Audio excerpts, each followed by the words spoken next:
Hi, update number 5. I wasn't really going to do an update today. I thought I'd give you all a rest from me. But it's been a really incredible day. We've actually added over 7%, which is at least $700, I think, if my math is correct. And so I feel extremely grateful and obviously a little bit humbled by people's generosity. I wanted to share a quick story about how the Secret Theatre came to be.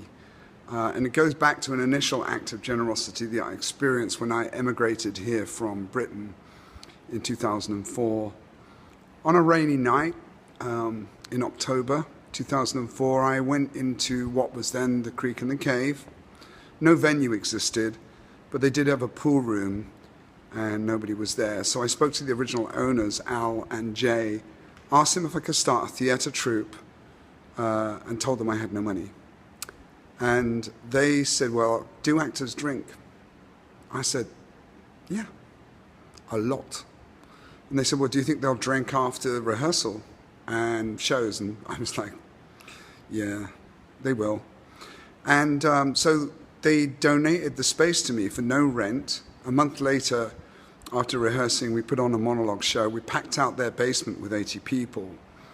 And at that time, my assistant artistic director was Rebecca Trent, who, after receiving an inheritance, bought the Creek. And I moved the Queen's Players to another venue, and the Creek went on to be a successful comedy club, which is fantastic. And then eventually I came to this building where I am standing now. I'm in the Big Secret Theatre. And even then I received some generosity from the building manager and the landlord and others. I had only just emigrated here, and for those of you who don't know, you cannot get a credit history even if you own property abroad, and even if you're a person of good standing and you've been in a job for 20 years, none of that transfers.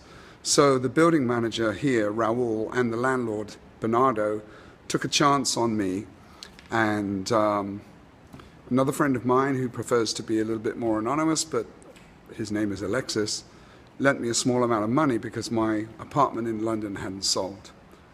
And so then we founded the theatre, and as you'll see if you read my newsletter, luckily for me, I sold my apartment in London at the height of the property boom before the bubble burst, and I had enough money to build the Secret Theatre. And we have constantly received help and generosity from a lot of people along the way. So today has been a really wonderful day with a huge amount of support from people, and I cannot really put into words how grateful I am. I think we're going to get there. I think we are.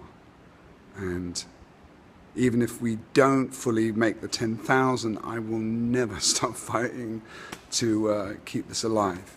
So thank you, one and all.